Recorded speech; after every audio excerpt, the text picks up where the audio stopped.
this man, and now got the upper hand. Gotta promote this brand, correct whole multitudes until they all understand. If I can't get that found on, then put me in the hands of someone more mighty make me this hit man. Reminiscing on the pain that was felt. Shit, I was in the jail. Shit, I needed help. But I was locked up in the jaws for man on the shelf. Every crime is it felt like I was left by myself. All I wanted was to impress niggas with my grinding. Now I ain't trying to prove shit to nobody but Muhammad. Cause most these niggas lie, smoke. One time for the most high, he made me a cutthroat. Cause all I ever wanted was to smash my opponents. Go eat, stack and cash, not knowing it wouldn't last. You gotta hope you accept what I told me. Cause all I ever wanted was to be a gangster. Little did I know I was a danger. The Jesus that I made from the Lord's anger. Prayed to him all the time when I was just a stranger. All I ever wanted was to be a gangster. Little did I know I was his danger. The Jesus that I made from the Lord's anger. Prayed to him all the time when I was just a stranger. All I wanted was to be a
Shalom, Yahweh Bashim Yahweh Shai Barakathum to all the brothers, Yahweh Shamar Alathum Bashim Yahweh Shai to all the sisters. I'm Priest and Officer Rob Mayam of the ISUPK under Commanding General Yohana. We come out of 1 West 125th Street, Harlem, New York. We've been established since 1969. This is Victorville's Friday night class. Before I get started, I just want to make a couple announcements on March 7th for everybody that's in the Southern California area, whether you're in San Bernardino, Long Beach, LA, Pasadena, Victorville, High Desert.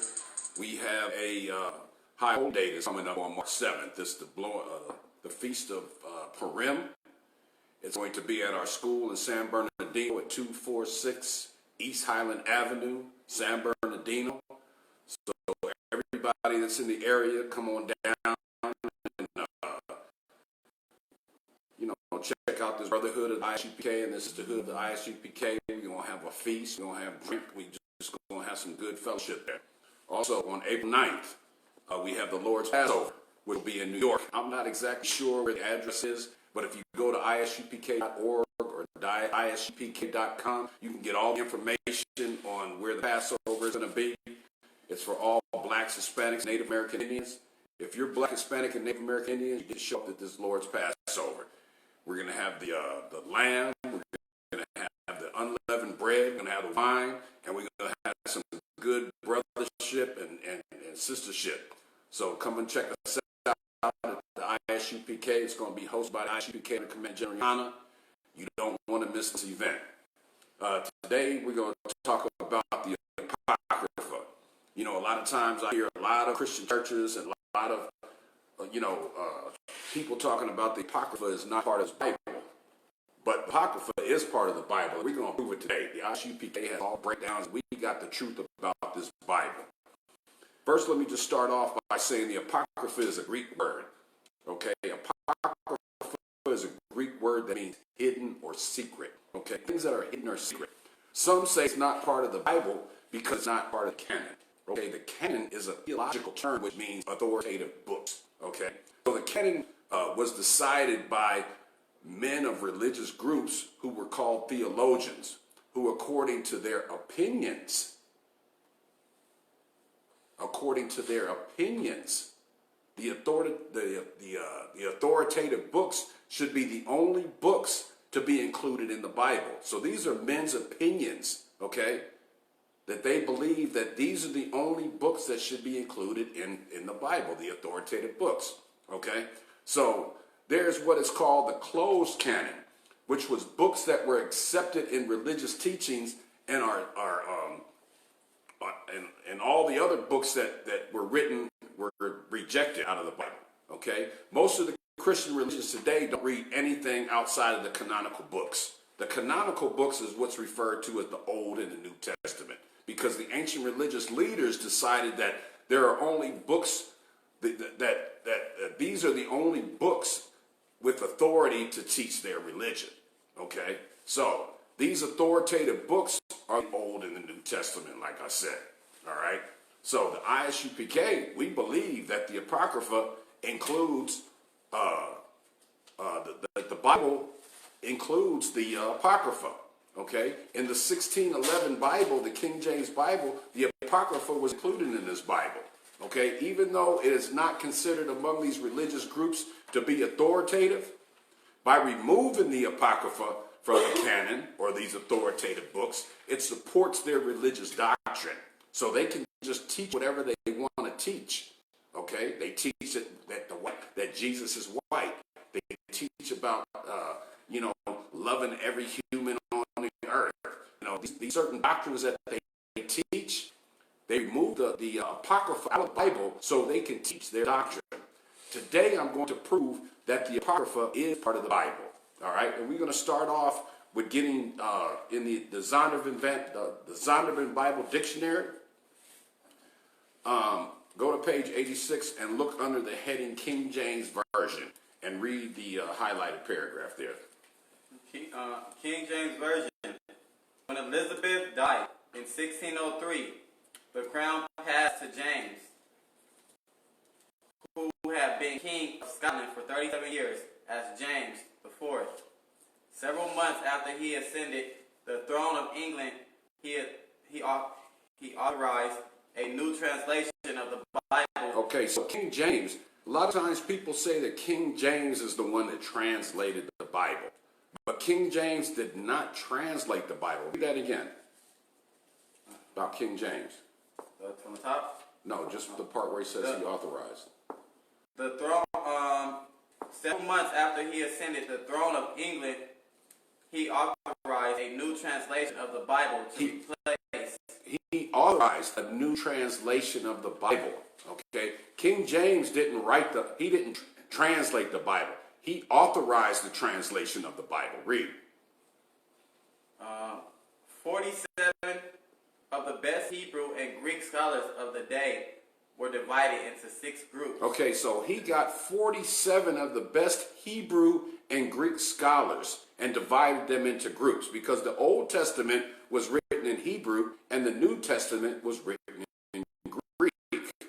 Okay, so he got 47 of the best Hebrew and Greek scholars and divided them into groups. Read.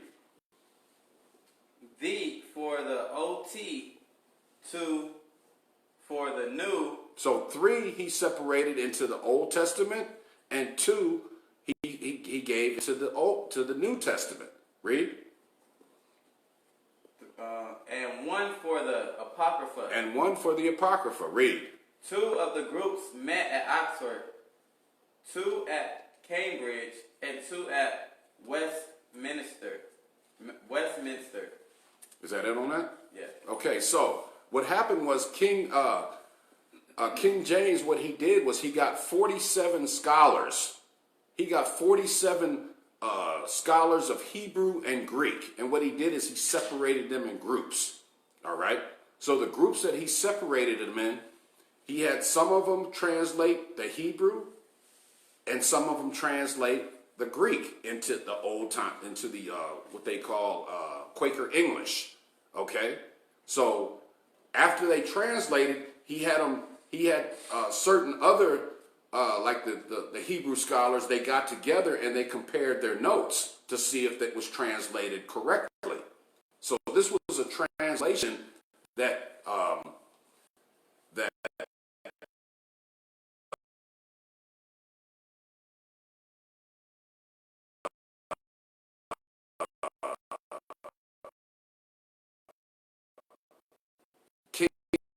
King James, he authorized the translation of this Bible. And let's see that. The King 1611 Bible.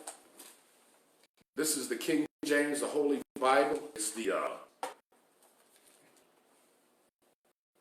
1611 edition, King James Version. And we're going to read out of this. This is the original translation from Greek and Hebrew into Quaker English. Okay? So I just want you to read. That page right there, young man. The Apocrypha in the version. Modern readers of the King James or authorized versions may be surprised to learn that for the first 200 years of its publications, most editions of this well-known translation included the books of the Apocrypha. Okay, so the first 200 years of this translation, when King James, he authorized the translation of this Bible, the Apocrypha was included for the first 200 years. It was included as part of this Bible. Read. These 14 books and portions of books have a long history in the church and were a point of contention between the Roman Catholic Church and the Reformers. Okay, so this talks about it was a point of contention by these books being included in the Bible. It was a contention. That means they used to fight over this, whether or not it should be in it or not. And the reason that they were fighting over this is because the books in the Apocrypha reveal some history that they don't want us to know. So they wanted to start their own doctrine and start their own religious doctrine. So they wanted to exclude the Apocrypha from the Bible so it wouldn't reveal some of the things that were going on. Now, if you read the Bible, you'll see that from the Old Testament to the New Testament, the whole Greek era is missing. Okay, it skips the Greek era, and it goes right into the Roman Empire, okay, the Roman era. Okay, the Apocrypha is that bridge right there. That's the bridge of the Greek Empire, and it gives important history about our people. Keep reading. This introductory essay surveys the origin of these books, the history of their inclusion in Greek and Latin manuscripts. So this is given history of the Greek. It's given history about the Greek Empire and the Greek captivity. Keep reading. And their inclusion in early English translations. Read. The word Apocrypha, which means hidden or secret, is used to distinguish religious writings that are not considered authoritative from those that are. The authoritative books are called canonical. The books commonly labeled apocryphal in Protestant translations of the Bible of a Jewish origin. Josephus, the famous Jewish historian, writing in the 1st century A.D., notes. Okay, now when we talk about, it talks about Josephus in here. Josephus was opposed to the Apocrypha, and one of the reasons that why Josephus was one of those people who didn't believe in the Apocrypha, because Josephus didn't believe that Christ was the Messiah. So he was opposed to everything that was in the Apocrypha. Keep reading. For we have not an innumerable multitude of books among us, disagreeing from the contradicting one another, as the Greeks have. Okay, so Josephus, he didn't agree with none of the books in the Apocrypha because he didn't believe that Christ was the Son of God. He didn't believe that the Apocrypha, he didn't believe in the Apocrypha because it went against his religious beliefs. Okay, just like a lot of the Sadducees and the Pharisees during that time, they didn't believe that Christ was the Son of God. They didn't believe that Christ was the Messiah. So they spoke against him, and they spoke against the Apocrypha. Keep reading. But only 22 books, which contain the records of all the past times, which are justly believed to be divine. It is true. Our history have been written since Artaxerxes, very particularly, but have not been esteemed of the like authority with the former by our forefathers. Okay, so what was going on here is that, you know, during the Roman captivity, they needed to have somebody to resemble the Romans to be their deity, okay, because they were about to take control. They were about to overrule the Greek captivity. So, you know, you had groups that did not believe that Christ was the Son of the Most High, and you had others that did believe that Christ was the Son of the Most High. So when you study the New Testament, you'll see that you had groups that did not believe in Christ, like the scribes, the Pharisees, and the Sadducees, who had their own following, and Josephus was one of them. That's why he writes these things in the Apocrypha. Keep reading. Because there have not been an exact succession of prophets since that time. Josephus' 22 books are the same as the 39 books of the Protestant Old Testament. So Josephus was saying that, you know, the 32 books are just the same as having 29 books. Let's cut those books out, because they didn't want you to understand the history that was going on in here. Okay, so naturally Josephus wouldn't, he would be one that rejected the Apocrypha. Why? Because it doesn't support his doctrine. He was one of the Pharisees and the Sadducees.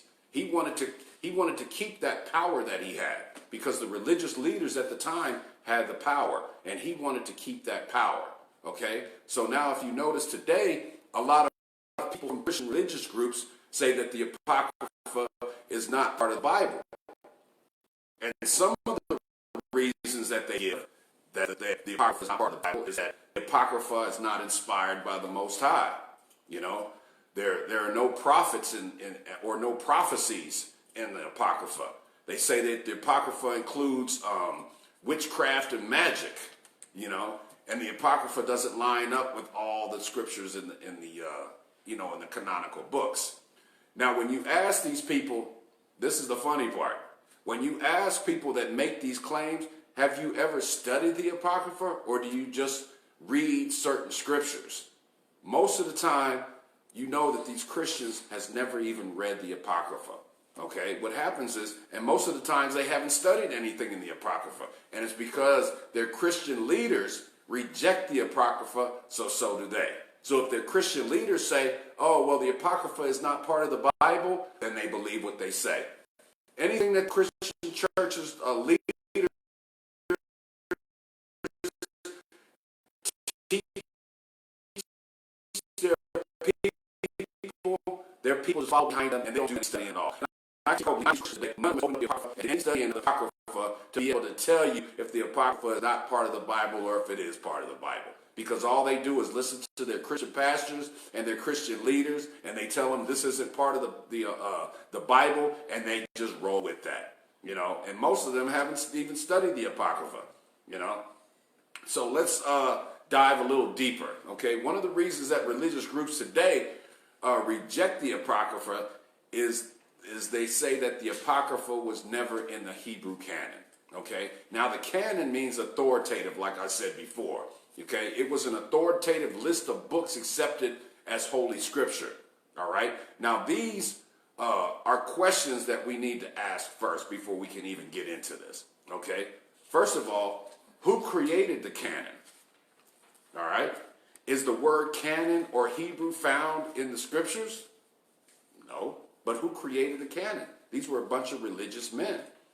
And they created a canon based on their opinion about what they felt as though should be part of the Bible and what shouldn't be part of the Bible. Okay? Okay, who got together and decided the Hebrew canon? Was it the prophets? Was it the apostles? Are they the ones that decided that this Apocrypha would not be included in the Bible? Or was it just a group of men who said, no, we just can't include certain writings because we don't agree with the writings. And we don't think that it supports the scriptures, and these books don't belong there. I think it's that answer right there. These men just say, hey, look, we don't believe that this supports what we're trying to teach. Okay? Other reasons that people try to discredit the Apocrypha is because they say Jesus or the apostles or the New Testament writers never quoted from the Apocrypha. Now just remember, there were a lot of people in those days, as there are today, that want to pick and choose what they want to believe. All right? Just like the Christian church. They don't want to accept the Apocrypha because it wasn't part of the canon, set up by a group of men who wanted to destroy the word of the Most High. And that's all that it's doing. All these Christian teachings, all these religious teachings that we have in the Christian churches today, it's just destroying the word of God. Okay? So therefore, they're going to say that the Apocrypha is not authoritative. Why? Because men's opinions say that it is not authoritative. These are certain men, and these were white men, that say that these aren't authoritative books. Okay? Let's go in the Bible to Matthew 15 and 14. I just wanted to give you a little history about the canonical books and how this came to be. All right? Matthew 15 and 14. Let them alone. They be blind leaders of the blind. And if the blind lead the blind, both shall fall into the ditch. Okay, so let them alone. If they don't want to believe in these scriptures, if they don't want to believe that the Apocrypha is part of the Bibles, it says here to let them alone. They're blind leaders. All the leaders in the Christian churches that are teaching you that the Apocrypha is not part of the Bible, these are blind leaders. And it says leave them alone. And if the blind leaders be blind, let them be blind and leave the blind. They'll both fall into a ditch. Okay? Now, what I'm going to do tonight is I'm going to debunk all these reasons that I just mentioned about why the Apocrypha is not legitimate. Okay? Now, we can talk about the omission of the Apocrypha from the Bible without we can't talk about the omission of the Apocrypha without talking about this man named Martin Luther. Okay? Does anybody know who Martin Luther was? Go ahead, sister. The one who took the Apocrypha out of the King James Version. Right. Martin Luther was the man that authorized the removal of the Apocrypha out of the Bible. Okay? Martin Luther was a Protestant who rejected the Apocrypha and authorized the removal of the Apocrypha from the Bible in the 1700s. Okay? During a Catholic Church council. And I think the name of this council was the Council of Nicaea, if I'm correct. Okay? Now, Martin Luther, he's the same man who wanted to admit other books in the Bible. He wanted to omit Hebrews out of the Bible. He wanted to omit the book of James and Jude and the book of Revelations. This is what he wanted to do. This is Martin Luther. This is the same Martin Luther that made some very disturbing quotes. Okay? All of the quotes can be found in a series of books. I've got this series of books here. This is called the Works, Luther's Works. Okay? It's a whole series of books. But here I just got volume 54. And we can find some really outstanding, outlandish quotes that he's making. He's blaspheming the Lord. He's blaspheming Christ. And he says it all in these series that he has here. And I just want to read something out of this right here, okay? Let me just find this right quick and show you some of these quotes that he talks about here.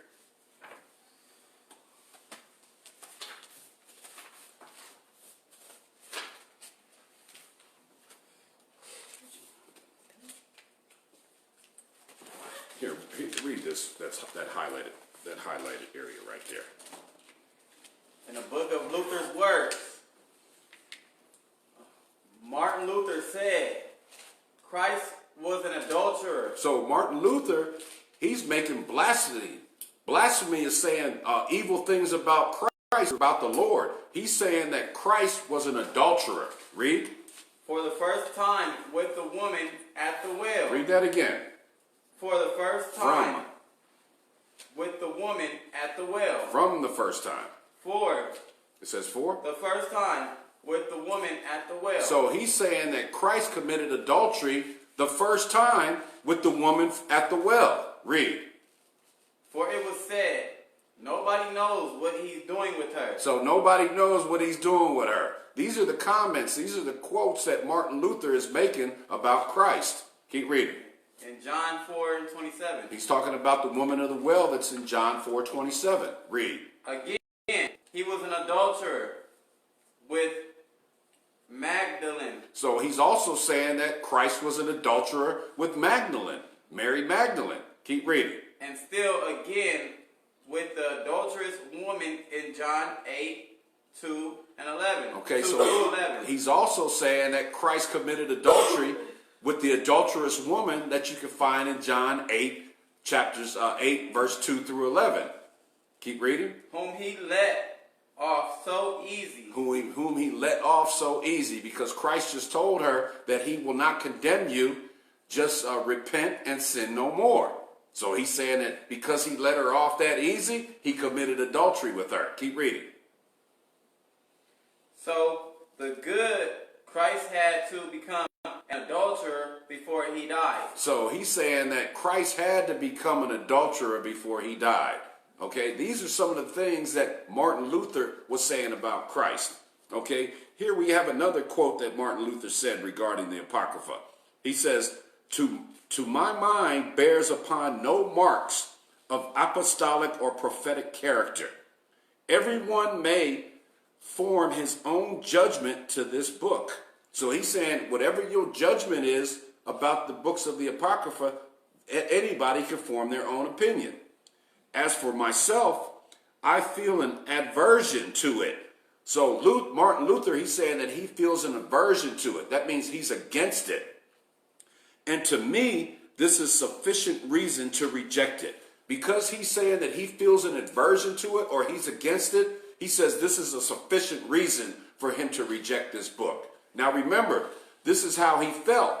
This was his opinion, okay? He also said, a person that is baptized cannot, though he would lose his salvation by any sins, however grievous, unless he refuses to believe, for no sins can damn him but unbelief alone. So he's saying that you can sin as much as you want to, as long as you say that I believe. And that's what the Christian churches are teaching. All you have to say is, I believe in Christ, and I believe that he's the Son of God, and I believe that he's going to give us salvation. You can sin all you want to, as long as you believe. Okay, he continues to say, be a sinner. He's telling you to be a sinner. Christ is telling you to sin not. The Lord is telling you to sin not. But Martin Luther says, be a sinner and let your sin be strong.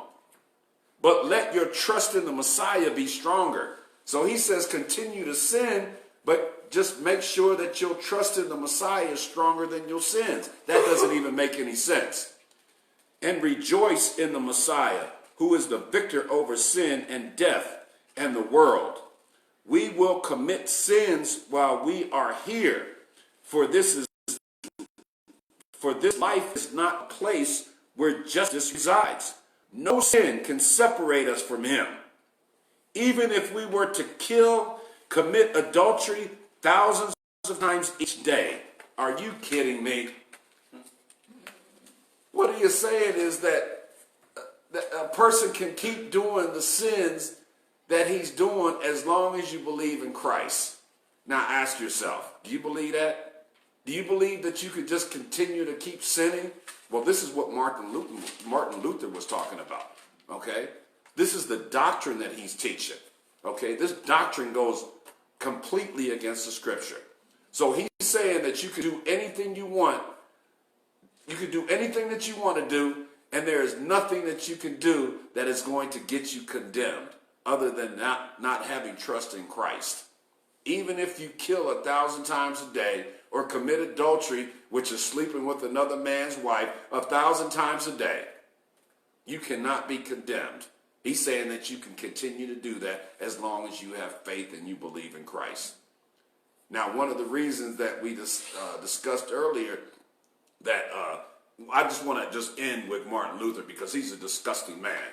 All right. So, and he's the one that authorized the removal of the Apocrypha of the Bible. So, you know, when we talk about this man, I just wanted to read some things in his writings that showed how disgusting this man is. Okay.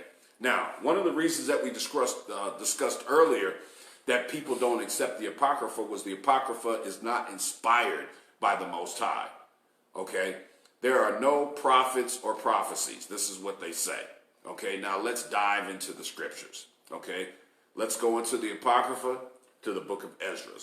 For those that don't know, Ezra in the Apocrypha is the same prophet in the Bible that's called Ezra.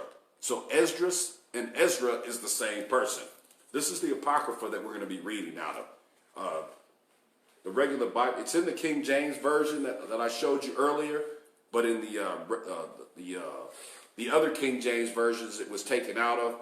So we read it. This is the authorized version of the King James Version Apocrypha, and this is what we're going to be reading out of today. Okay?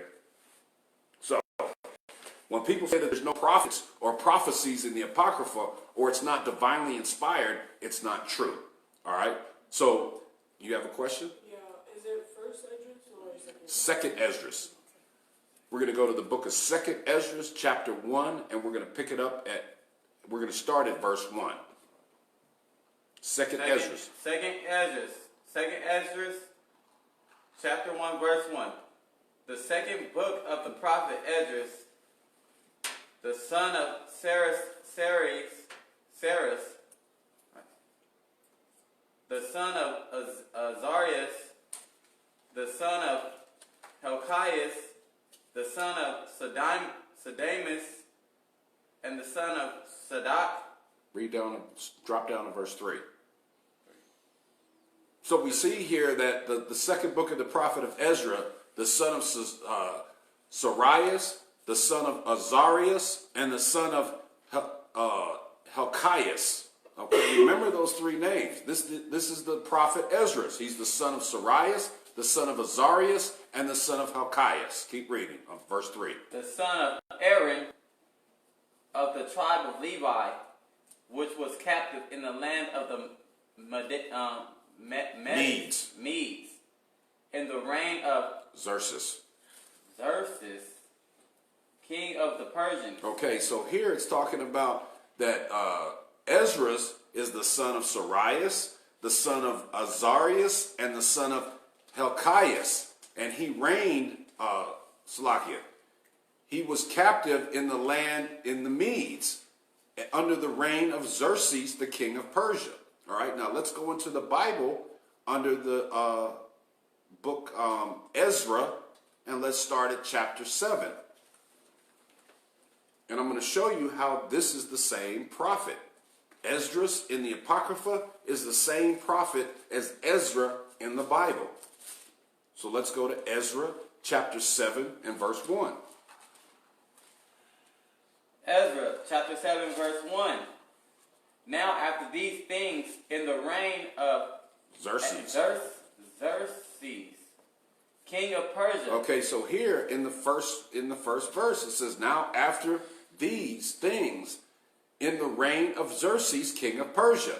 And when we went back to Ezra's chapter 1 and verse 3, it says that the son of Aaron of the tribe of Levi, which was captive in the land of the Medes, in the reign of Xerxes, the king of Persia. So it's lining up here. It's telling you this is who they're talking about. Keep reading. Ezra, the son of Sarah, the son of Azariah, the son of Hilkiah. Okay, so here it's talking about Ezra, the son of Sariah, the son of Azariah, and the son of Hilkiah. So when we go back to Ezra's 1 and 1, the second book of the prophet of Ezra, the son of Sarias, the son of Azarias, and the son of Helkias. It's the same names. They're just spelled differently and pronounced differently. Here in Ezra chapter 7 and verse 1, read that again about Ezra, the son. Ezra, the son of Sariah. Sarias, which is the same as the son of Sarias, but it's saying Sariah. Read. Son of Azariah. Azariah, which is the same as the son of Azarias in 2nd Ezra. Read. The son of Hilkiah. The son of Hilkiah, which is the same as the son of Hilkias that we read in the Apocrypha in 2nd Ezra. Okay? Now, these two scriptures from the 2nd Ezra in the Apocrypha and the book of Ezra in the Bible identifies who Ezra and Esdras is. Okay? It's the same person. It describes his lineage the same, and it was during the same time of Xerxes, the king of Persia. Okay? So this is clear that the prophet Ezra is the prophet Esdras in the Apocrypha. The names are just spelled different. That's not uncommon for names to be spelled different. Okay? You have names like, like George. Some people spell it like George. Some people spell it Jorge. You got names like William. And the same name will be Bill.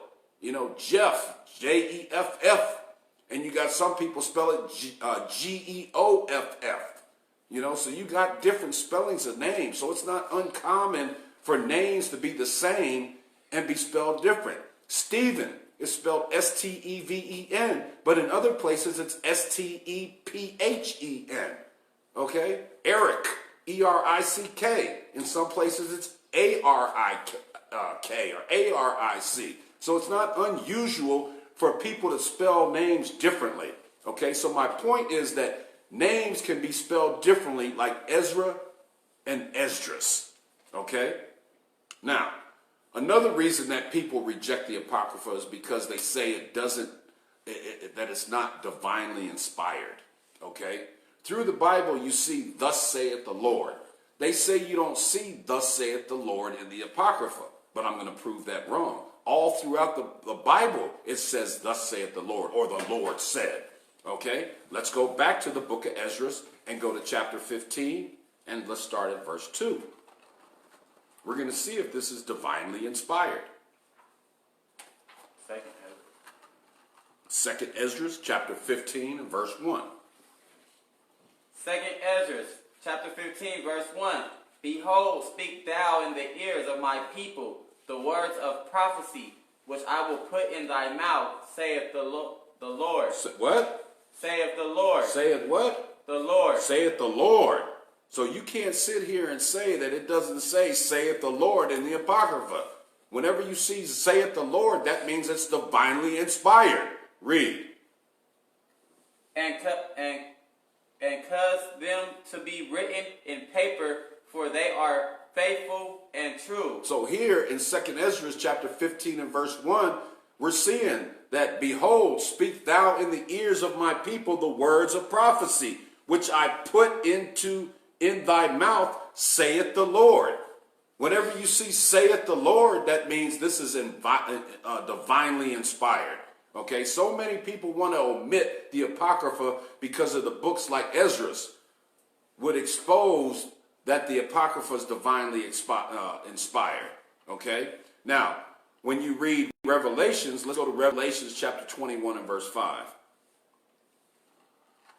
Revelations chapter 21 and verse 5. Revelations chapter 21 and verse 5. Okay, I just want to encourage everybody to get your pencils and your pens and your precept books out, because I'm bringing a lot of precepts out today that's showing how the Apocrypha is part of this Bible, and you're going to want to put these precepts down so you can battle these Christians when they tell you that it's not. Okay, Revelations chapter 21 and verse 5. Revelations chapter 21 and verse 5. And he that sat up on the throne said, behold, I make all things new.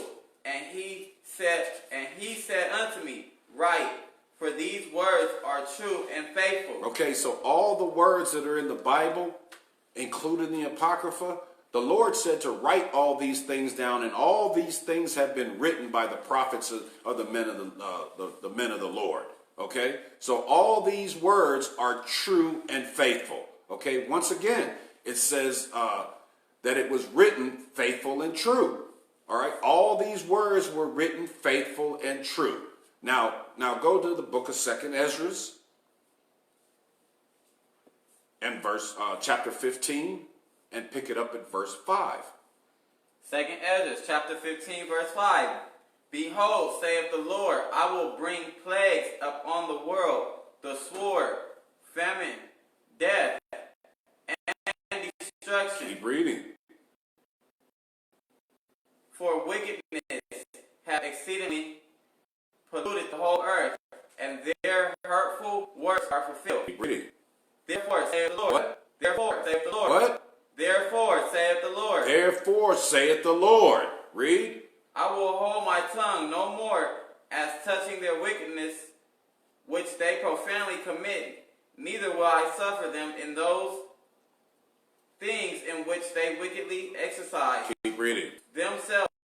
Behold, the innocent and righteous blood cried unto me. Drop down to verse 9. And therefore saith the Lord. Say what? And therefore saith the Lord. There it is again. Therefore saith the Lord. Read. I will surely avenge them and receive unto me all the innocent blood from among them. Read. Oh, let's drop down to verse 21. Like as they do yet this day unto my chosen, so will I do also, and recompense in their bosom. In their bosom. In their bosom. Okay, thus so the saith Lord, the Lord is saying, like as they do yet this day unto my children, so will I also do and recompense in their bosom. Read. My right hand shall not spare. No. Let's read 21 again. Thus saith the Lord. Thus saith the Lord. Thus saith the Lord. There's many places that are divinely inspired in the Apocrypha that says, thus saith the Lord. Drop down verse 24.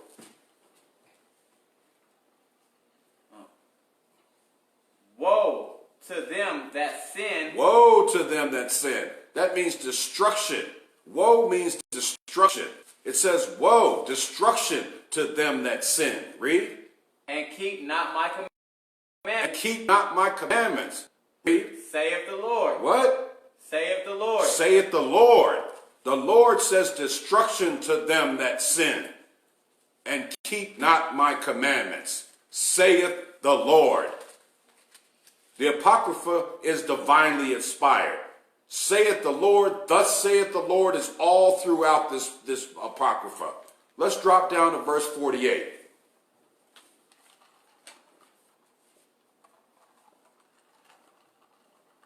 Thou hast followed her that is hated in all her works and inventions.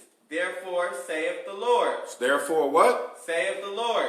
Therefore saith the Lord. I mean, how many more of these scriptures do I have to show you, saith the Lord, to let you understand that this Apocrypha is divinely inspired? Keep reading, verse 49.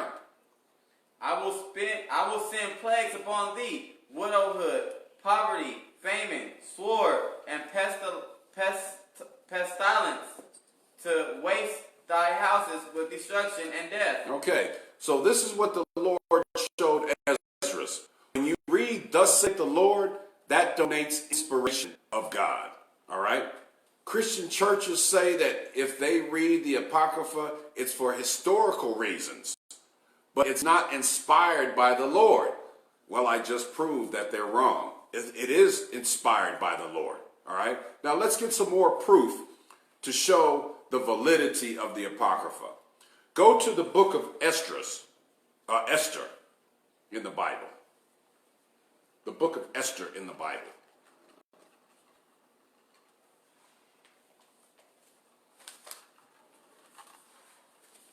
Chapter.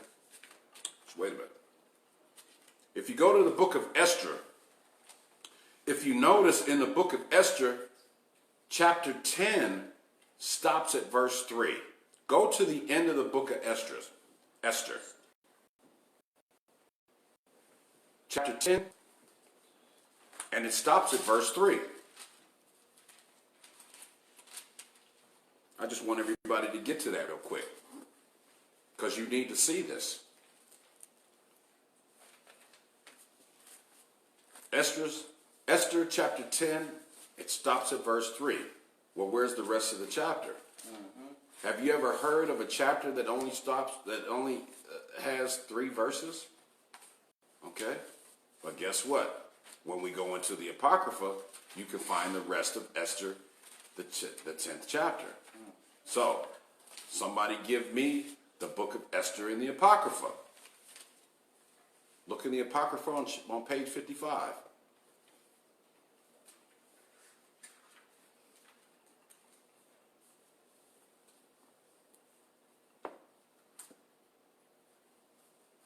What does it say at the top of that chapter, at the top of that page? Oh, additions to Esther. What does it say? Additions to Esther. Esther. What does it say? Hold on. Book of Esther, page 55. The same? The rest of the chapters of Esther. Right, the rest of the chapters of the book of Esther. That's what it says. The rest of the chapters of the book of Esther. Okay? As you can see, in the Apocrypha, it picks up at chapter 10, verse 4. In the Bible, it ends in verse 3, chapter 10, verse 3. In the Apocrypha, it picks up at verse 4. So why does it begin in chapter 10, verse 4? Because common sense will tell you that it is a continuation of the book of Esther in the 66 books in the Old Testament. You see that? Now, one of the other reasons why people say that that they don't subscribe to the Apocrypha as being part of the Bible is that it doesn't line up with the Bible. Well, let's get some of that. Let me show you how the Apocrypha does line up with the Bible. All right? Give me Ecclesiasticus in the Apocrypha. Ecclesiasticus chapter 44 and verse 17. I'm going to show you how the Apocrypha scriptures line up perfectly with the Bible. Ecclesiasticus chapter 44 verse 17. Noah was found perfect and righteous in the time of wrath. Okay, so Noah was found perfect and righteous in the time of wrath. Let's drop that and go to Genesis 6 and 9. Genesis 6 and 9. These are generations of Noah. Noah was a just man. Just man. And perfect in his generations, and Noah walked with God. So Noah was perfect and he was a righteous man. It says these are the generations of Noah. Noah was a just man. That's a righteous man. And perfect in his generations. In Ecclesiasticus 44:17, it says Noah was found to be perfect and righteous. That lines up. Okay? Keep reading. Let's go to Ecclesiasticus 44 and drop down to verse 17.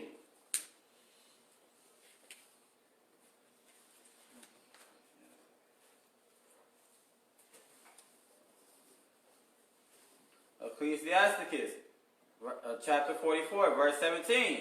Noah was found perfect and righteous in the time of wrath. He was taken in exchange for the world. Therefore he was left a remnant unto the earth when the flood came. Okay, let's go to Genesis 10 and 32. And we're going to see how it lines up to Genesis this. 10 and 32. These are the families of the sons of Noah after their generations in their nations. And by these were the nations divided in the earth after the flood. Okay, so just like it reads in Ecclesiasticus in the Apocrypha 44:17, in the time of wrath, he was taken in exchange for the world, therefore was left as a remnant unto earth. When the flood came, he was left as a remnant unto the earth. That's talking about his generations. Okay, in Genesis 10 and 32, these are the families of the sons of Noah after their generations in their nations. And by these were the nations divided in the earth after the flood. This lines up with each other. Let's go to Ecclesiasticus, drop down to verse 18. 44 and 18, Ecclesiasticus. Ecclesiasticus 44 and 18. An everlasting covenant was made with him, that all flesh should perish no more by the flood. So an everlasting covenant was made with him, that all flesh shall perish no more by the flood. All right, let's go to Genesis 9 and verse 12. And it's going to line up perfectly with Genesis 9 and verse 12. Genesis 9 and verse 12. And God said, this is the token of the covenant which I make between me and you, and every living creature that is with you, for perpetual generation. So this is the everlasting covenant that was made with him. Read. I do set my bow in the cloud. I do set my bow in the cloud, and it shall be for a token of a covenant between me and the earth. So this is a covenant, like in the book of Ecclesiasticus, an everlasting covenant was made with him. The flesh should be no more perished by the flood. So bow means the rainbow. The bow is the rainbow. That's the covenant. When you see that rainbow, that's a sign that the Lord... After it rained too. Yeah, that's the sign that the Lord made, that he will not flood the earth anymore. Okay, keep reading. And it shall come to pass, when I bring a cloud over the earth, that the bow... Where you at? Read verse 13.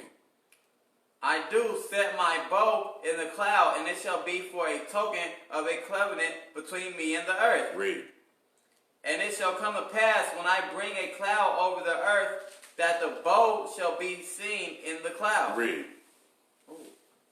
And I will remember my covenant, which is between me and you and every living creature of all flesh, and the waters shall no more become a flood to destroy all flesh. The waters will no more become a flood to destroy all flesh. In Ecclesiasticus, if you remember, we read an everlasting covenant was made with him, that all flesh should perish no more by the flood. It lines up. It's saying the same exact thing. It's just the wording is a little bit different. Okay? Let's go to verse 19 in Ecclesiasticus 44. Verse 19.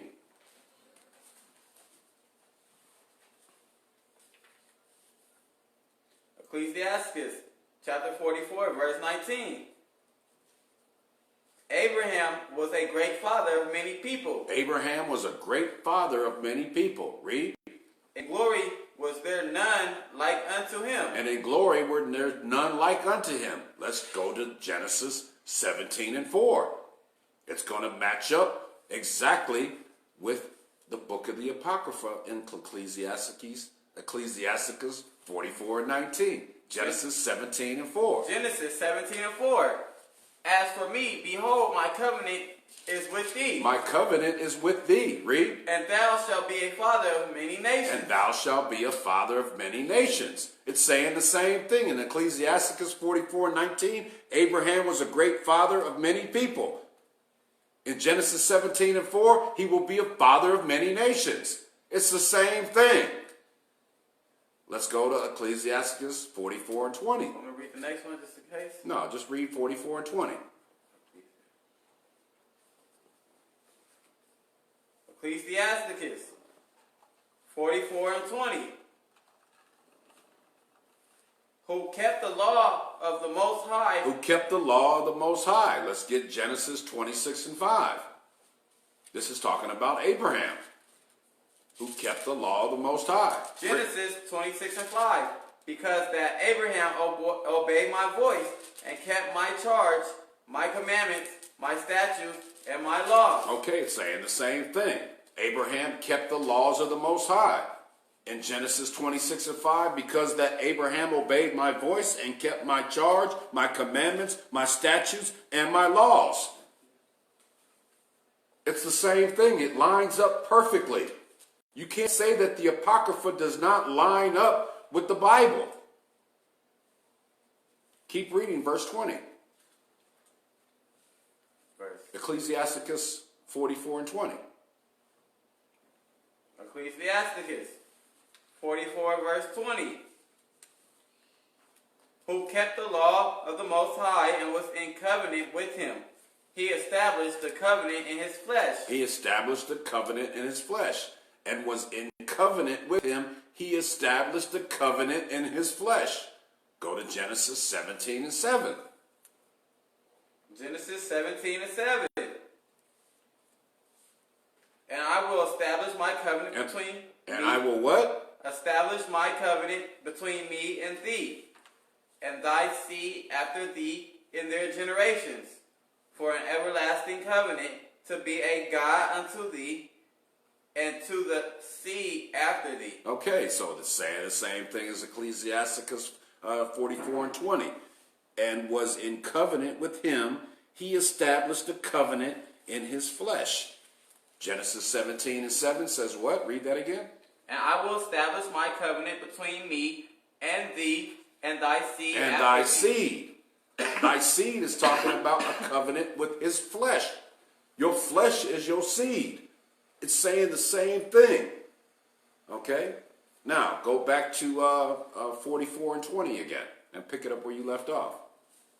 And when he was proved. Ecclesiasticus 44 verse 20.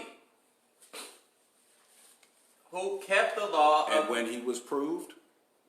Huh? And when he was proved. Pick it up from there. And when he was proved, he was found faithful. Okay, now, you can go to Genesis 22 and verse 1 through 14, and you can read how Abraham proved himself by attempting to sacrifice his son. So when here in Ecclesiasticus 44 and 20, when it says, and when he was proved, he was found faithful. That's what this is talking about in Genesis 22, verses 1 through 14. When he brought his son Isaac to sacrifice his son Isaac, that's how he proved himself. So you can go back and read that for yourself. And that's a story that you really want to read. Okay, go back to Ecclesiasticus 44 and pick it up at verse 21. Ecclesiasticus 44 verse 21. Therefore he assured him by an oath that he will bless the nations in his seed, and that he will multiply him as the dust of the earth, and exalt his seed as the stars, and cause them to inherit from sea to sea, and from the river unto the utmost part of the land. All right, let's go to Genesis 22 and 15. And we're going to see that Genesis 22, 15, and we're going to read through 18. It's going to line up perfectly with what was just said in Ecclesiasticus 44 and 21. And the angel, Genesis 22, verse 15. And the angel of the Lord called unto Abraham out of heaven the second time, and said, by myself I have sworn, saith the Lord, for because thou hast done this thing, and hast not withheld thy son, thine only son, that is blessing, I will bless thee. In multiplying, I will multiply thy seed as the stars of the heaven. Okay, so he will multiply thy seed as the stars in heaven. If you remember in Ecclesiasticus 44 and 21, it says, therefore he assured him by an oath that he would bless the nation in his seed, and that he would multiply him as the dust of the earth. Keep reading. And as the sand... Oh, wait a minute. Let me just finish. As the dust of the earth, and exalt his seed as the stars.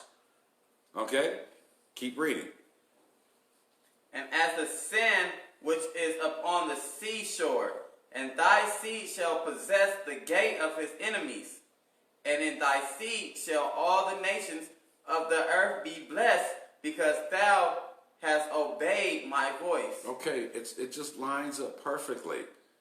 Genesis 22, 15 through 18 lines up perfectly with Ecclesiasticus 44, 21. You can't say that it doesn't. How can you say the Apocrypha doesn't line up with the Bible? It's saying the same exact thing. All right? Let's go to verse 22 in Ecclesiasticus 44 and 22. Ecclesiasticus 44 and 22. Which with Isaac did he establish likewise for Abraham his father's sake, the blessing of all men and the covenant. So with Isaac, did he establish likewise for Abraham his father's sake the blessing of all men and the covenant through Isaac. Read. And made it rest upon the head of Jacob. And made it rest upon the head of Jacob, the 12 lost tribes, Israel. Read. He acknowledged him his blessing and gave him an inheritance and divided his portions among the 12 tribes. Did he part them? Okay. He divided the heritage amongst the 12 tribes. Let's go to Genesis 26 and 1. And we're going to see this lines up with the Bible in Genesis 26 and verse 1. Genesis 26 verse 1. And there was a famine in the land, besides the first famine that was in the days of Abraham. And Isaac went unto Abimelech, king of the Philistines, unto Gerar. Keep reading.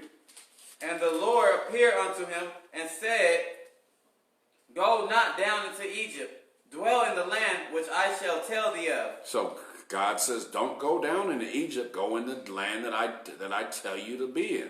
Read. Sojourn in this land, and I will be with thee, and will bless thee, for unto thee and unto thy seed I will give all these countries, and I will perform the oath which I swear unto Abraham thy father. So he's saying, I will perform thy oath which I swore unto Abraham thy father. Read. And I will make thy seed to multiply as the stars of heaven, and will give unto thy seed all these countries, and in thy seed shall all the nations of the earth be blessed.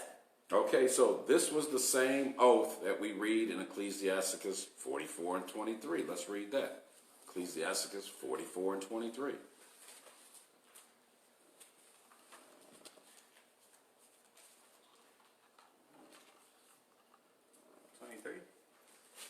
44 and 23. Ecclesiasticus 44 and verse 23. And made it rest upon the head of Jacob. Ecclesiasticus. I know, man.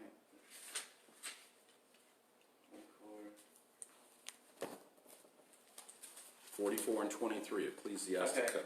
44 and 23. By his counsel. No. And made it rest upon.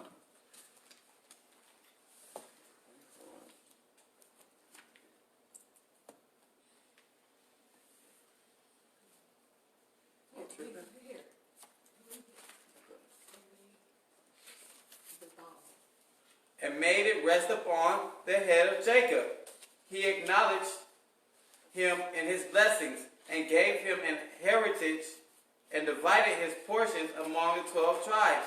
Did he part them? Okay, so you can go to Genesis 49 and between verse 1 and 33, Genesis 49, 1 and 33, and read that for yourself. He talks about how he divided up the 12 tribes, okay, and about about Jacob's prophecy and the blessings that he gave his 12 sons, okay? Now, how can anyone who believes in the book of Genesis reject the Apocrypha? If you say you believe in the book of Genesis, you have to believe in the book of the Apocrypha because it lines up perfectly. When we just clearly prove that the scriptures in the Apocrypha do line up with the Old Testament scriptures.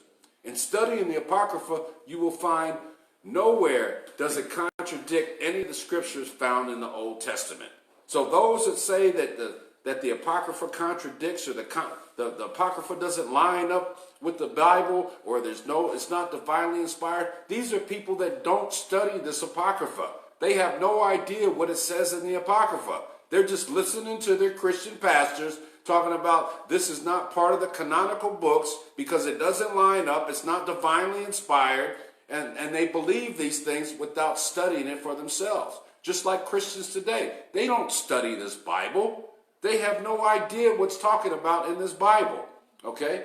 Now let's get into this image of Christ that the Catholic Church spread all over the world to depict Christ as the Son of the Most High. This man you know as Jesus Christ, this blonde-haired, blue-eyed devil, is actually a man by the name of Caesar Borgia. Okay? In the 14th century, the Catholic Church put his picture up to represent Jesus Christ because the Romans were about to conquer and to take rulership, and they needed a European image to represent Christ so they can appear more powerful. All right? So now, this wasn't just any man. There's a book out today. I've got the book here. It's called the Triptych of Poisoners by Jean Plady. Triptych of Poisoners by Jean Plady. Okay? You need to get this book here. All right? This is one of the books that explain about this this devil, Caesar Borgia, that's the image of Christ today. Okay?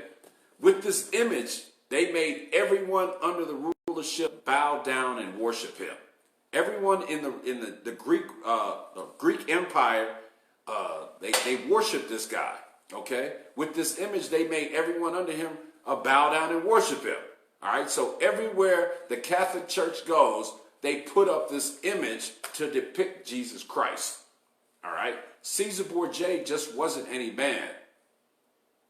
He was a man that was very evil and wicked. Okay? He was known to society as the poisoner. That's why this book says the Triptych of Poisoner. Okay? And he was a notorious homosexual. He had sex with his sister. You know, we have the history on this guy. You need to get this book and read it for yourself. A Triptych of Poisoners by Jean Plady. Okay? There's also another book that I would also recommend that you read. I don't have that with me right now, but it's called Caesar Borgia, His Life and Times. Okay? And this is by Sarah Bradford. Okay? You need to get that book and read, because you can read all about this man and his family. Okay? There's also a movie. There's a TV movie called The Borgias. Okay? When you get a chance, check out that movie. I think it's on HBO, and you will see how corrupt the Borgia family really was and how corrupt the Catholic Church is. Okay?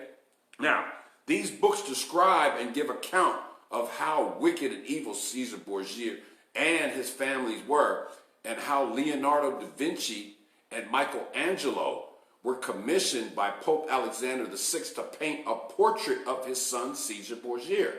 Okay? And to paint this picture to make his son look as godly and as angelic as he possibly can. Okay? The Pope then distributed this picture of his son all over to deceive all the people. Okay? This is another reason why they removed the Apocrypha from the Bible and didn't want to include it in their authoritative books of the canon.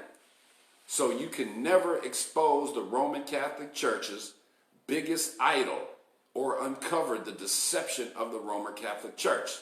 This history of the Pope and his son, Caesar Borgia, is in the Apocrypha. And we are going to read it in a minute, okay?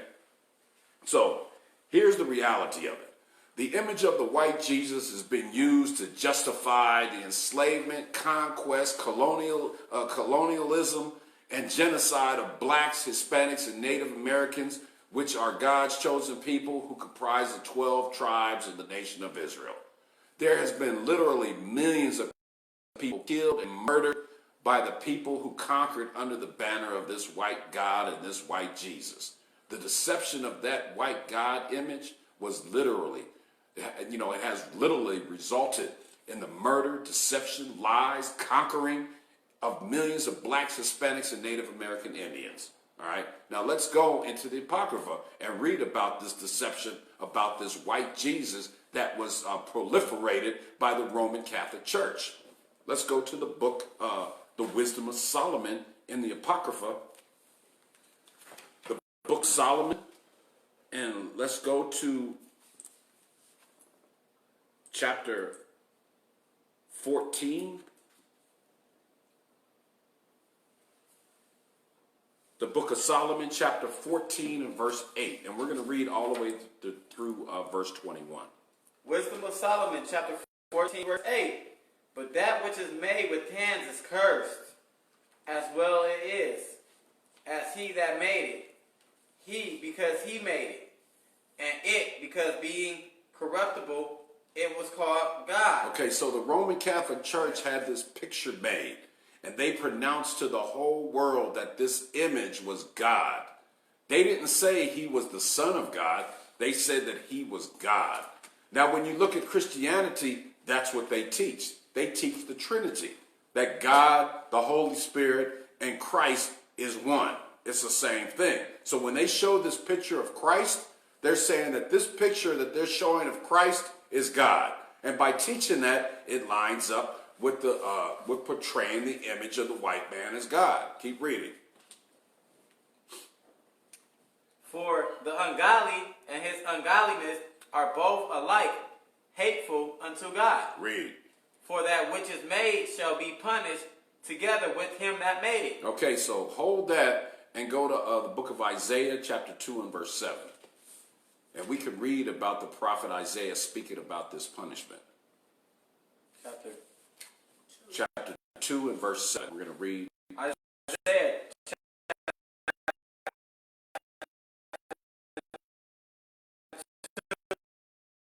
verse 7. Their land also is full of silver and of their treasures. Their land is also full of horses. Neither is there any end of their chariots. Their land also is full of idols. They worship the work of their own hands, that which their own fingers have made. Read. And the man bowed down, and the great man humbled himself.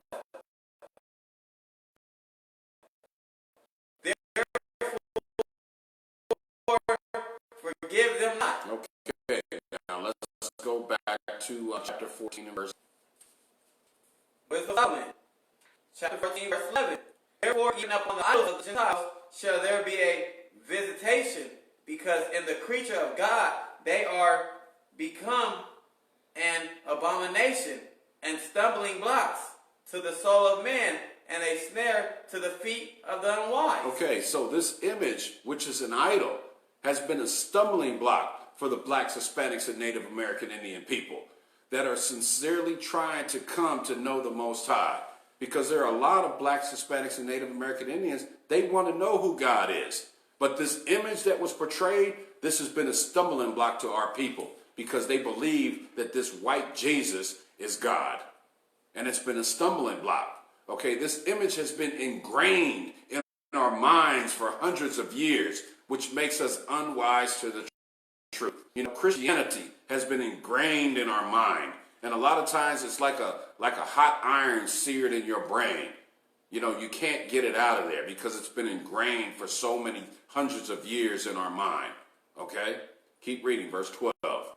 For the devising of idols was the beginning of spiritual fornication, and the invention of them the corrupted of life. Okay, the corruption of life. So this idol worshiping, this white Jesus, the blonde hair, blue-eyed, Caesar Borgia picture, this was the beginning of idol worshiping.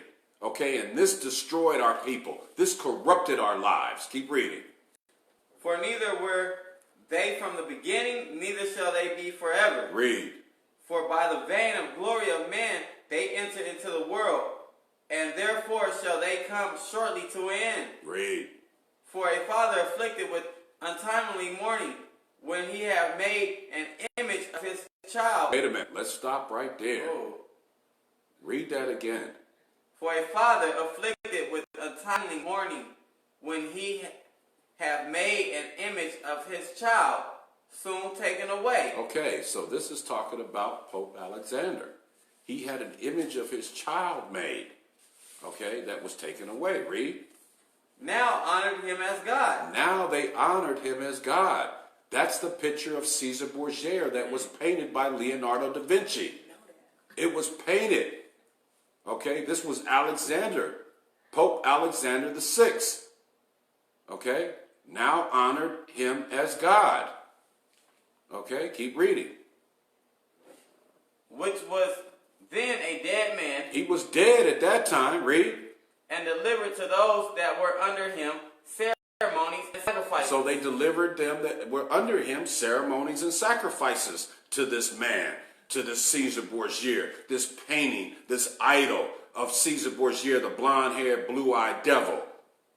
They started making sacrifices and giving ceremonies to this man. Read. Thus, in process of time, an ungodly custom, grown strong, was kept as a law. Okay, so now an ungodly custom has grown. The ungodly custom was this worshiping this white Jesus with blonde hair and blue eyes. This was the custom now. Everybody's worshiping the Caesar Borgia because they're thinking that this is God. Keep reading. And graven images were worshipped by the commandments of kings. This is a graven image. When you see that portrait of the so-called Jesus Christ, Caesar Borgia, that's a graven image. This graven image was worshipped by the commandments of the king. So the kings commanded you to worship this image to be God. Keep reading. Whom man could not honor in presence, because they dwelt far off. So they couldn't honor this man in presence. They couldn't be there physically to honor this man because they were so far away. Read. They took the counterfeit of his visage from far. They took the counterfeit of his visage from afar. His visage is his self, his person, his being. This was a counterfeit of this visage. They took it from afar. Read. And made an express image of a king whom they honored. Now they made an express image of a king who they honored. Read. To the end that by this their forwardness they might flatter him that was absent as if he were present. Okay, so now they got this picture of Christ and they want to honor him and flatter him like he's present in front of you at this point. Okay, keep reading. Also, the singular diligence of the artificer did help to set forth the ignorant to more superstition. Okay, so the artificer is the painter of this visage, of this painting. He also, read that again. Also, the singular diligence of the artificer did help to set forth the ignorant to more superstition. Okay, so the artificer was the painter. He also helped the ignorant people to be more superstitious about this painting. Keep reading.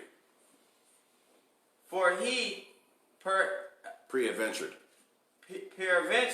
willing to please one in authority, forced all his skill to make the resemblance of the best fashion. Okay, like I had said before that, you know, that the Pope Alexander, he commissioned these two painters to paint a picture of his son to make it as godly and as angelical as possible.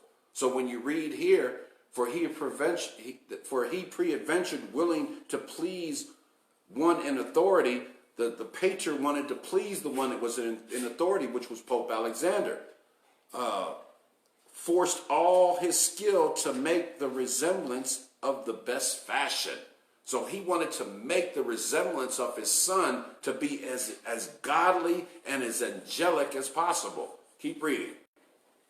And so the multitude allured by the grace of the work. So the multitude is all the people. They were allured. They were drawn to the grace of this work. They were drawn to this picture because it looks so godly. It looks so angelical. It looks so priestly. They were allured. They were drawn to this. Read. Took him now for a god. Now they took him for a god because it looked so godly. This picture looked like this man could be God. Read. Which a little before was but honored. So he was just honored. He was only little before honored. Okay, keep reading. And this was an occasion to deceive the world. Read that again. This was an occasion to deceive the world. And this was an occasion to deceive the world. Go It's ahead. like going to church every Sunday, right? To honor him. To An honor occasion. that picture. Yeah, exactly. Right. Well, this occasion of painting this portrait and distributing it about amongst all the people and telling all these people that this is God, which was really just a man, an evil, wicked man named Caesar Borgia. This was an occasion where now they can deceive the whole world because of this picture.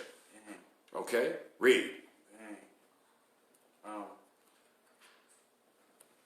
To deceive the world, for men serving either calamity or tyranny. Okay, so this is for men that were serving in calamity or slavery or tyranny. When there's a tyrant that's ruling over to you and that's oppressing you.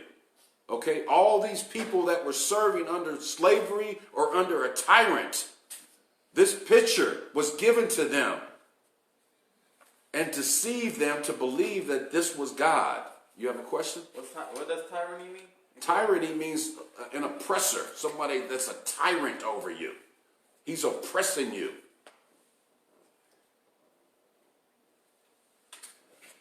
So, and this was an occasion to deceive the world for men serving either calamity or tyranny. All right. So everybody that was in oppression, in slavery, and in bondage, you know, this was this was for these men. Okay, keep reading. Did ascribe unto stones and stocks the incommunicable right. name. Okay, now let's get into some more reasons. Okay, now this was like one of the biggest reasons why they don't want to include the Apocrypha, because it tells a story. If you continue to read that whole chapter there, you know, you'll read all about all this wickedness and how they deceive the world. Okay, with that blonde hair, blue-eyed Jesus, this was the biggest deception that the white man has done to fool God's chosen people. Okay, so I would encourage everybody to read that chapter in the Apocrypha. Okay, now let's get into some more reasons why people choose to omit the Apocrypha from the Bible. Another reason why they say is because it promotes witchcraft. Okay, this is one of the biggest controversial topics about the Apocrypha is it promotes witchcraft and it promotes magic. All right, and one of the most controversial books that they say is the Book of Tobit. Okay, now if you haven't read the Book of Tobit from chapter 1 to 8, and all you're doing is reading the scriptures on Tobit chapter 6 like most Christians do, and making an assertion that chapter 6 is witchcraft, then maybe you need to read the book and maybe chapter 6 will make more sense to you. You need to read the whole thing, okay? You see that it is a problem with people who are opposed to the Apocrypha, that they listen to their Christian leaders' opinion and they don't pull that. All they do is just pull a few verses of the scriptures, and now their church leaders' opinions are true. All right. Well, let's get the truth of this. There's no witchcraft in the Apocrypha. There's no magic in the Apocrypha. Let's get it. Let's go to the Book of Tobit, chapter 6 and verse 1.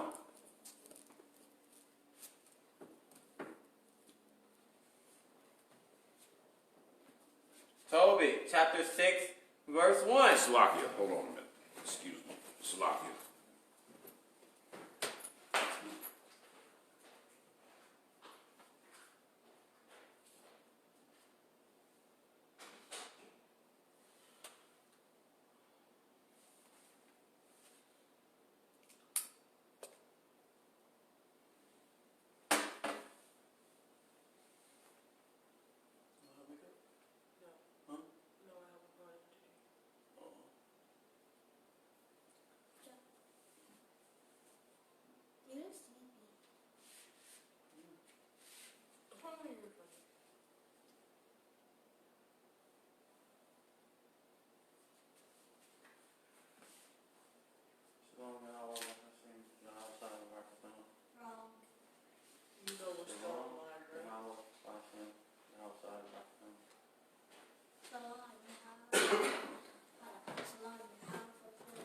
Okay, the book of Tobit, chapter 6 and verse 1. Let's pick it up from there. Tobit chapter 6 verse 1. And as they went on their journey, they came in the evening to the river Tigris, and they lodged there. Keep reading. And when the young man went down to wash himself, a fish leaped out of the river and would have devoured him. Keep reading. Then the angel said unto him, Take the fish. And the young man laid hold of the fish and drew it to the land. Okay, so this angel that laid hold to him is, this angel that said unto him, this is the angel called Raphael. Okay, keep reading. To whom the angel said, Open the fish and take the heart and the liver and the gall and put them up safely. So the young man did as the angel commanded him. And when they had roasted the fish, they did eat it. Then they both went on their way till they drew near the Apocrypha. Keep reading. Then the young man said to the angel, Brother Osiris. Brother Osiris, this is Raphael. Read. This is the angel. To what use is the heart and the liver and the gall of the fish? Okay, so Osiris, he's the angel Raphael. Okay, keep reading. So he's asking, the young man said to the angel, what use is the heart of and the liver and the gall of the fish? Keep reading. And he said unto him, touching the heart and the liver. Touching the heart and the liver means concerning the heart and the liver. If a devil or an evil spirit trouble any, we must make a smoke thereof before the man or the woman, and the party shall be on more vexed. No more vexed. No more vexed. So we see that the heart, liver, and gall is used to drive away evil spirits. Okay, keep reading. Verse 8. As for the gall, it is good to anoint a man that hath witness in his eyes, and he shall be healed. Okay, so now, these are the scriptures right here that people say is witchcraft.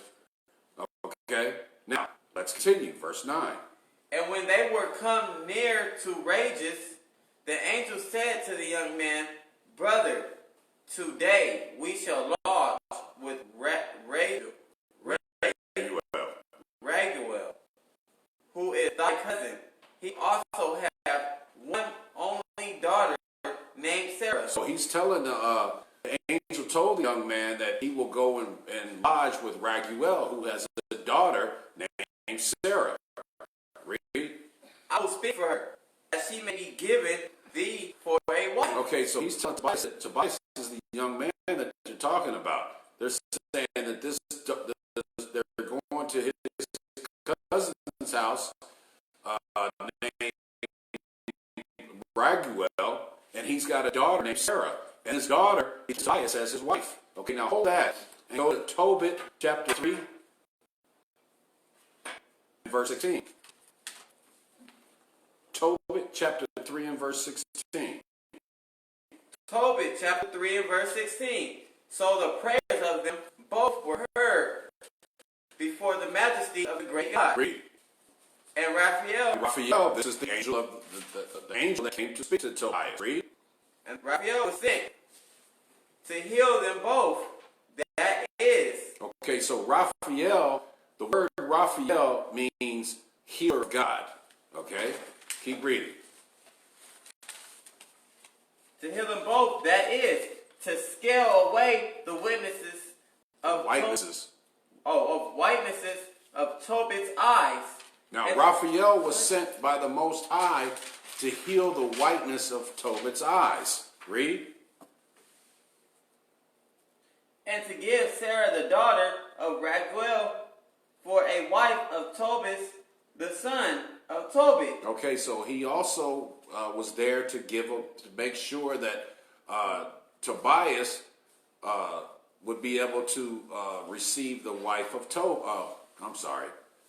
and give Sarah the daughter of Raguel for a wife to Tobias, the son of Tobit. Okay, read. And to bind Asmodeus, the evil spirit. Okay, so now Raphael had two missions. The Most High sent him to do two things. One of the two things was to correct the whiteness or the blindness that Tobit had in his eyes, and also to rid the daughter Sarah of this demon named Admodius, to get this evil spirit out of her. Keep reading. Because she belonged to Tobias. Because she belonged to Tobias, according to the scriptures. She was next in line to marry Tobias. So she belonged to him. Read. By right of inheritance. Read. The self-same time came Tobit home and entered into his house. And Sarah, the daughter of Raguel, came down from her upper chamber. Okay, so to understand, Raphael had a job to do. Okay, that's what you need to understand. He had to scale away the whiteness of Tobit's eyes and bind Asmodeus, the evil spirit. Asmodeus was an evil spirit that had hold of Sarah, and she was to marry 7 men at different times, and all 7 men died in the marriage chamber, according to Tobit chapter 6 and verse 13. Let's get that. Tobit chapter 6 and verse 13.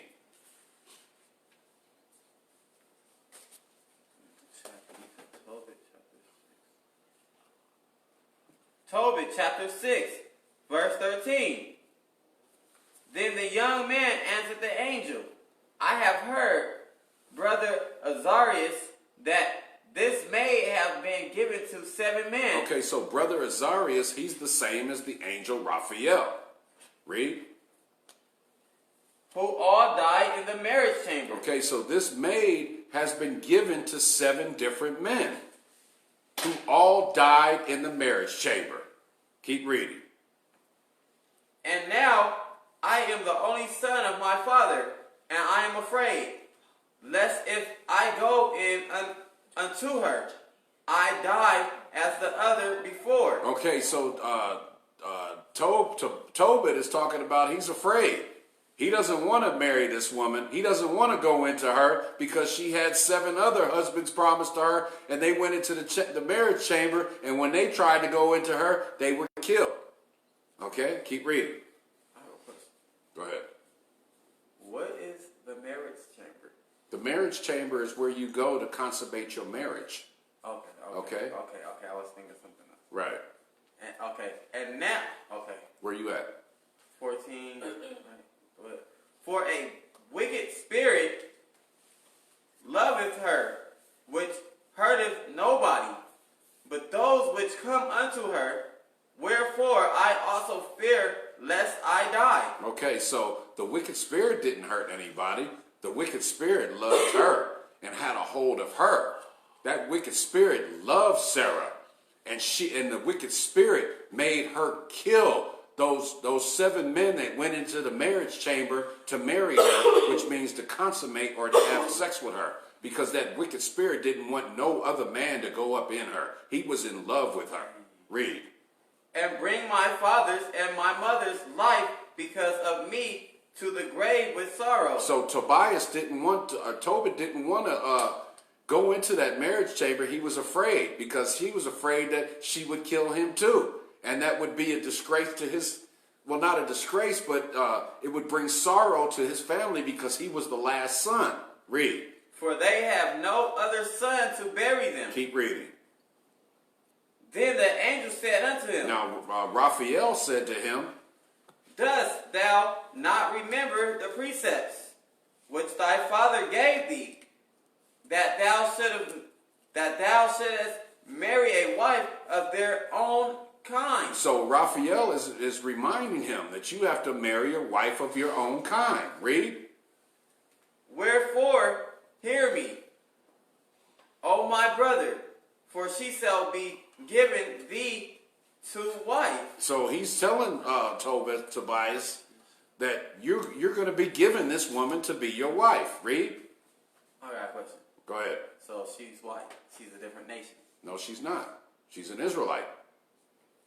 Oh, okay. And make thou no reckoning of the evil spirit. Okay, so the reason that we know that she's an Israelite is because it says that thou shalt marry a wife of their own kindred. Your own kindred is your own flesh, your own generation, your own nation of people. Tobias and Tobit was an Israelite. So he has to marry somebody from his own nation of people, which was Sarah. She was next in line in his nation to marry him. Okay? Keep reading. And make thou reckoning of the evil spirit, for this same night shall she be given thee in marriage. Okay, so the Raphael is telling him, look, we're going to make reckoning of this evil spirit, because this night we're going to make reckoning of this evil spirit, and she will be your wife.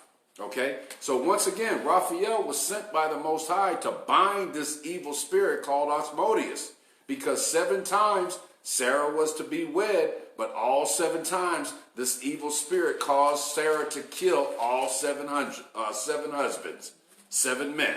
Okay, this evil spirit was in love with Sarah and made her kill every man who tried to come into her. All right, so Raphael's job was to bind this evil spirit, or to take hold, or to capture, or to get a hold of this evil spirit, so she can be given to Tobias as his wife. Okay, now let's go back to Tobit chapter 6 and verse 6.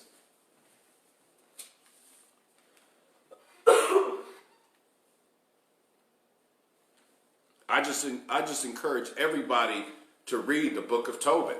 Okay, but I'm just breaking it down. I'm going, just going all through it, because I want to get through this kind of quick, because we're running out of time. Tobit chapter 6 verse 6.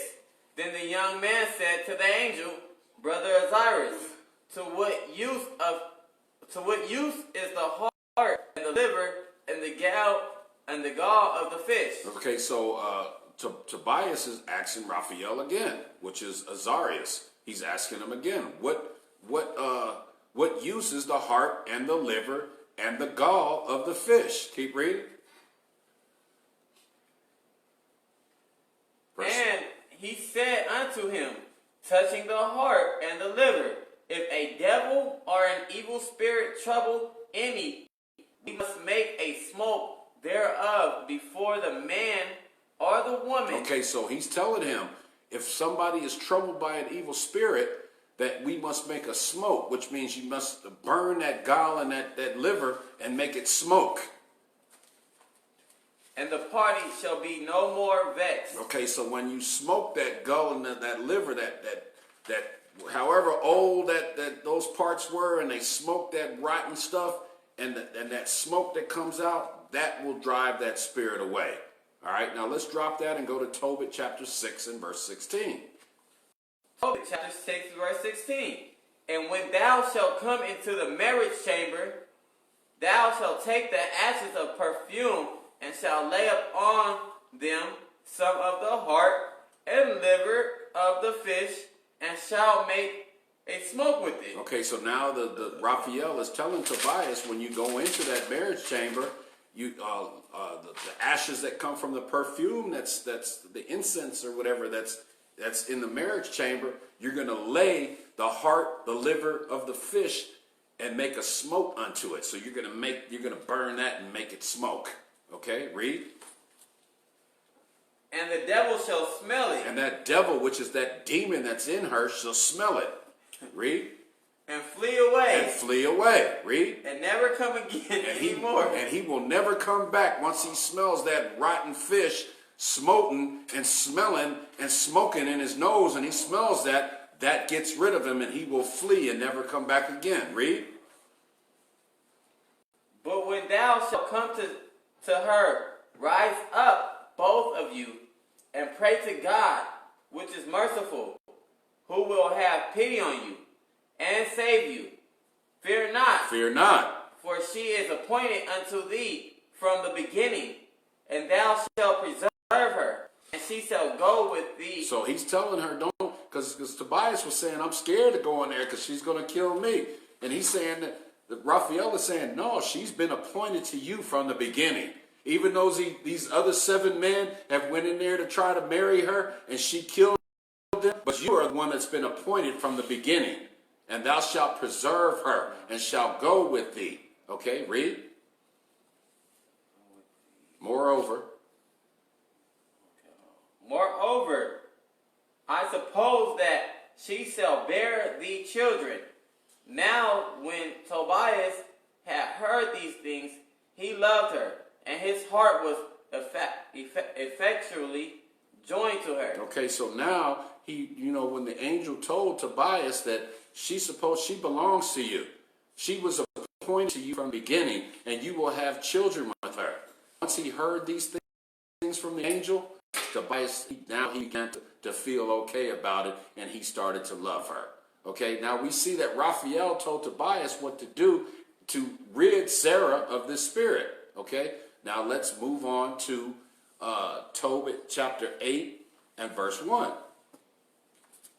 Tobit chapter 8, verse 1. I'm just trying to put all this in perspective for you there. Keep reading. And when they had supped,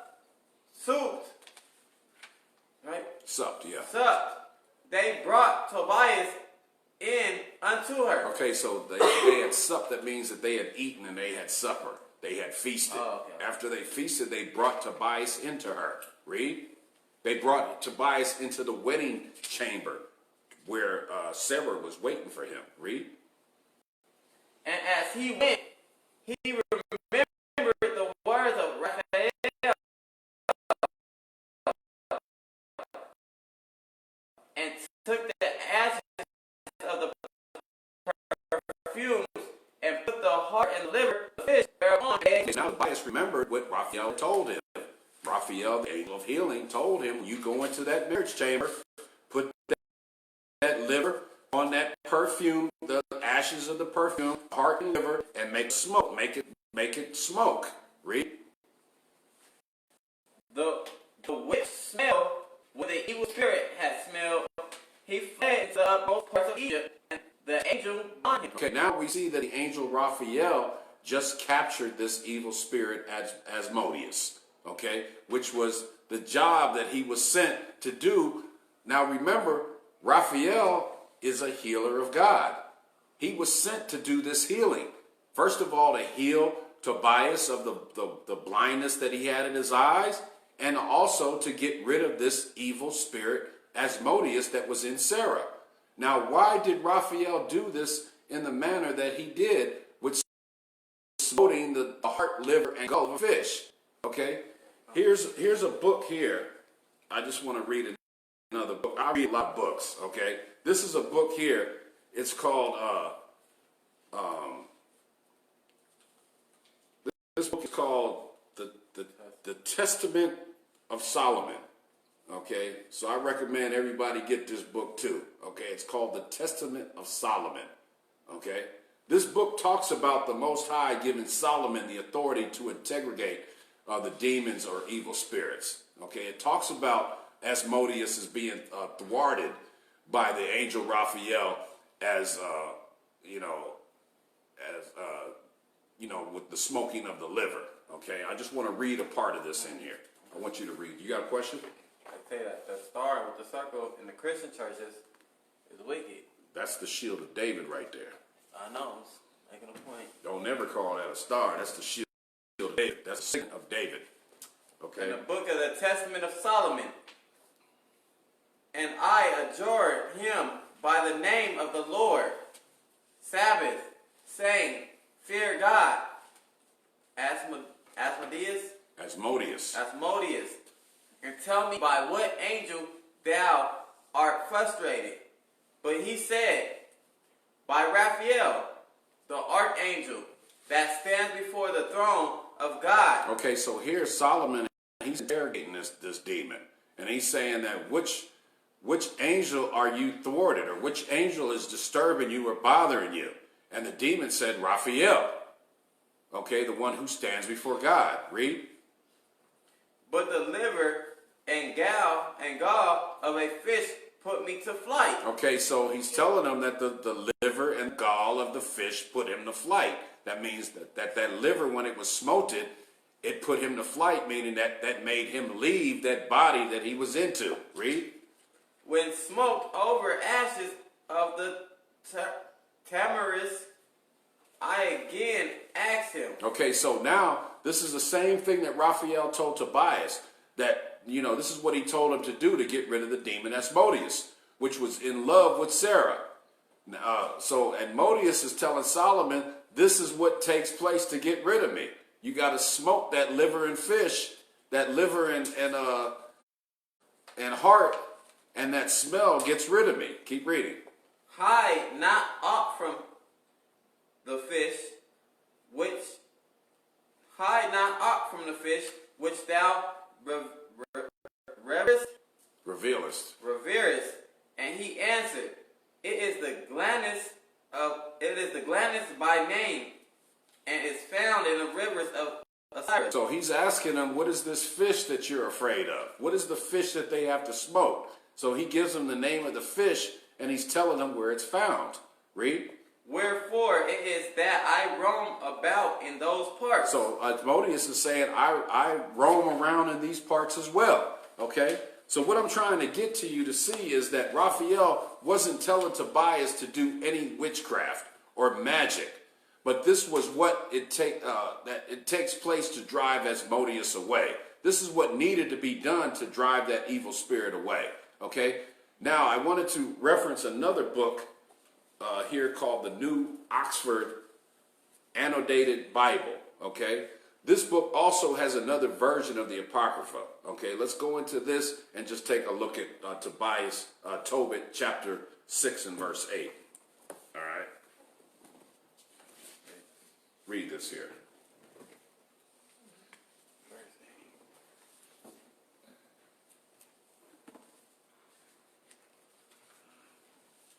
Tobit chapter 6 and verse 8. It should be highlighted there.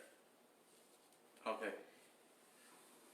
Tobit chapter 6 verse 8. He replied, as for the fish's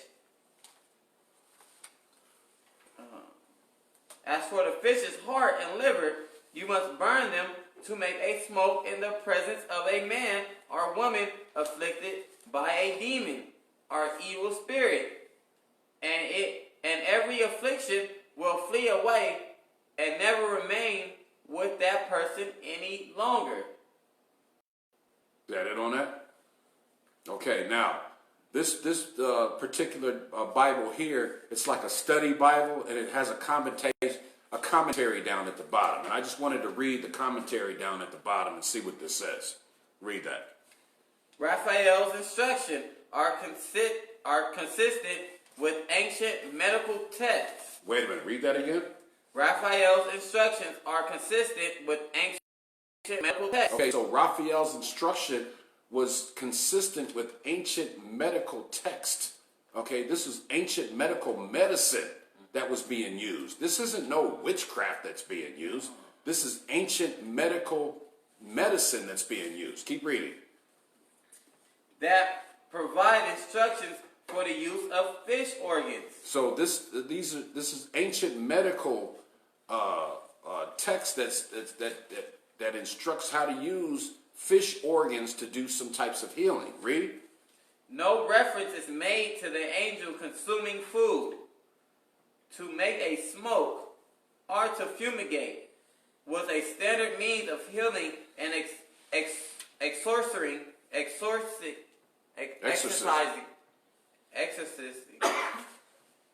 demons.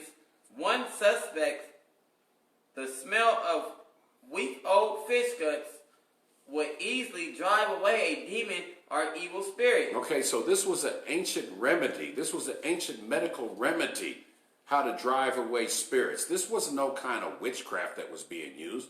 This was used for ancient days. Okay, and the angel Raphael, he knew about these things because he was sent by the Most High to do this healing. Okay, just drop that, and I just wanted to tell you that I found a website here called the www.ncbi.nim.nih.gov. It's the National Career for Biotechnical Information. This article is in the U.S. National Library of Medicine, National Institution of Health on night blindness and ancient remedies. And I just want to read this to you. Okay, this is just further to prove that this is not witchcraft. This is just ancient medicine that's been going on for many, many years, using the gall, the liver, and the gall, you know. Let's read that from, read the whole thing. Read that nice and loud. The aim of this article is to briefly review the history of night blindness. Okay, the aim of this article is to review the history of night blindness. Read. And its treatment from ancient times until the present. And its treatment for ancient times until the present. Now, you remember we just read that the burning of the fish and so forth, that smoting drives away evil spirits, that demon Asmodeus. This was talked about in the New Oxford Annotated Bible.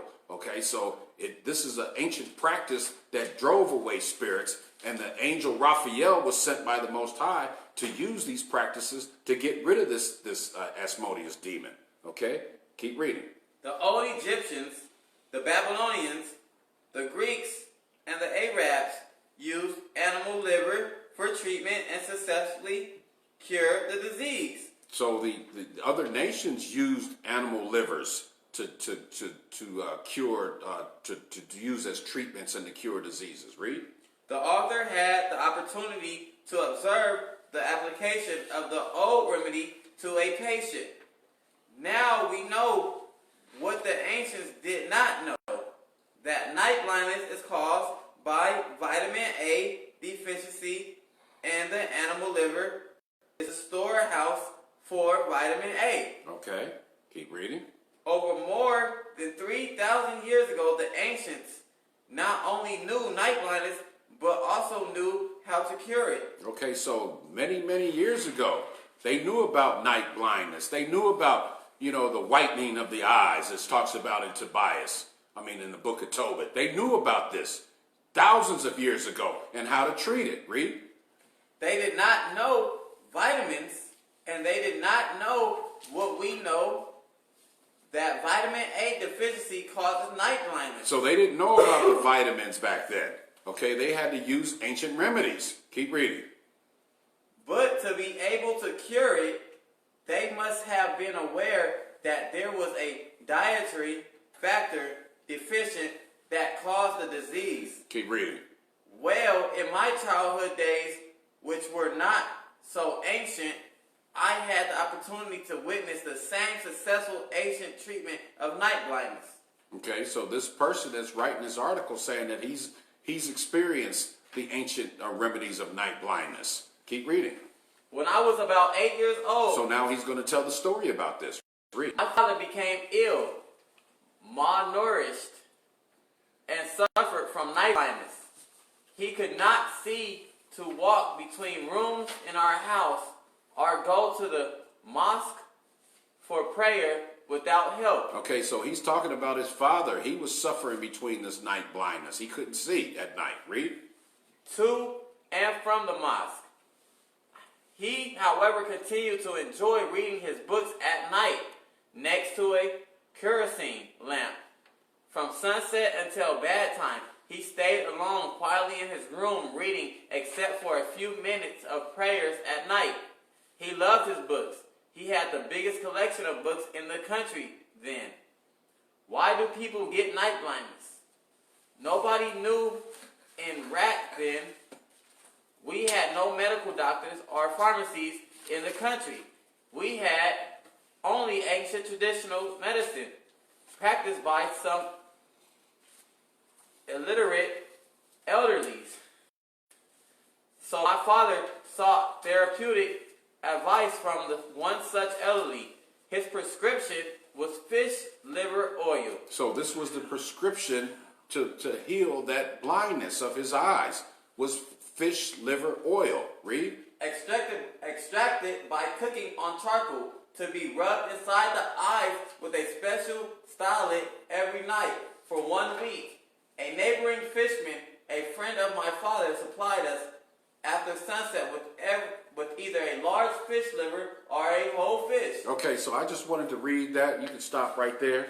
This is just an article that talks about some of the ancient cures of blindness, because that's one of the things that Raphael had to cure, was the blindness that Tobias had in his eyes, the whiteness in his eyes. That whiteness was the blindness that he had in his eyes. And fish oil was a remedy that was used for many, many, many, many years. So this is not some type of witchcraft that was being used. You know, this is not some type of magic that's being used in the Bible. So those of you that don't know your history and don't know about how fish oil and fish gall and how these things are used, you're just ignorant to the fact of history. All right? There's no witchcraft that's in the Bible. Okay? Now, I think I'm running out of time here.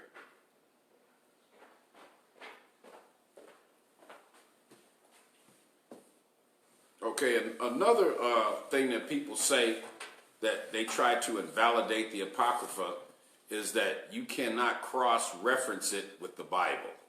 Okay? Now, so I'm just going to go over just a few of the New Testament scriptures, because there's just so many in the Old Testament. So I'm just going to go over a few New Testament scriptures, and just to show you that it lines up. Okay, let's go to Ecclesiasticus chapter 7 and verse 14 in the Apocrypha.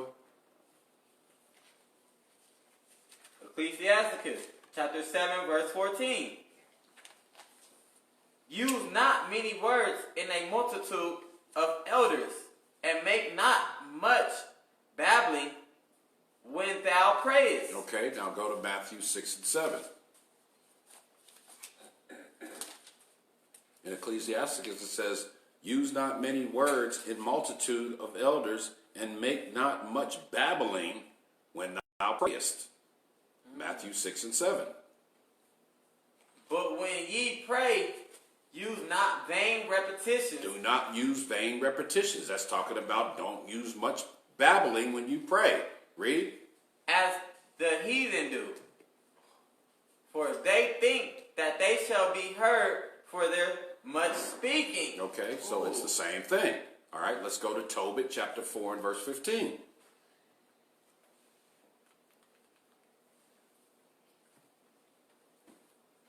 Tobit chapter 4 and verse 15. 4 and 15. Do that no man which Read that again.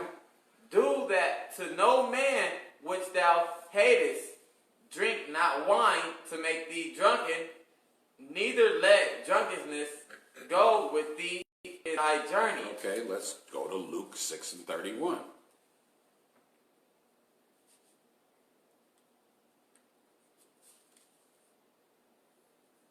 Luke chapter 6 and 31. So we're going to show that you can reference the the Apocrypha to the Bible. Luke chapter 6 and 31.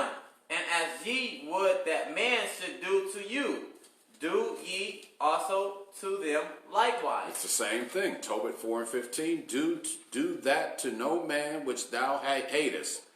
Drink not wine to make thee drunken, neither let drunkenness go with thee in thy journey. So when it says, do that to no man which thou hatest, here in Luke 6 and 31, as ye would that men should do to you, do ye also to them likewise. All right, let's go to Ephesians chapter 5 and verse 18.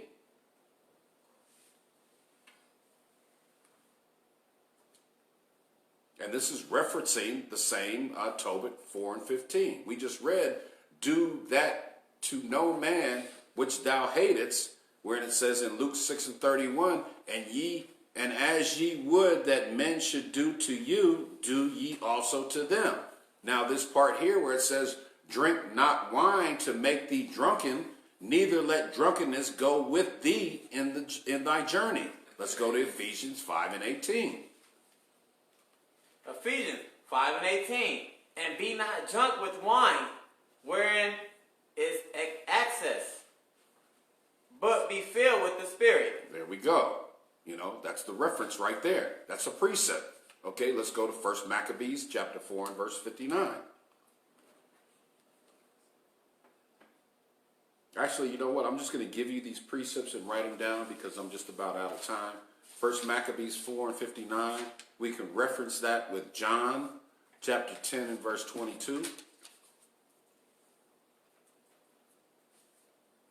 Moreover, No, don't read it. I'm just going to give it to you. it's good, man. I ain't gonna read it. John 10 and 22. And then when you go to Wisdom of Solomon, chapter 9 and verse 13, you can reference that to Romans. Oh, wait a minute. Wisdom of Solomon 9:13. You can reference that with Romans 11 and 34.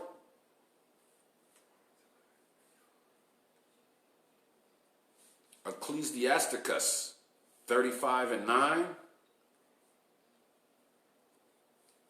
You can reference that to 2 Corinthians 9 and 7. You know, I've got just so many more here. You know, I just can't give all of them. But I just wanted to show, you know, that I think that I've made my point here. When people say the Apocrypha is not inspired and doesn't line up with the Bible, it's obvious they don't study the Apocrypha. And I have clearly showed you the Apocrypha does line up with the Bible and it is inspired by the Most High. You got a question? I don't. You answered it. All right. So with that, shalom and shalom, Israel.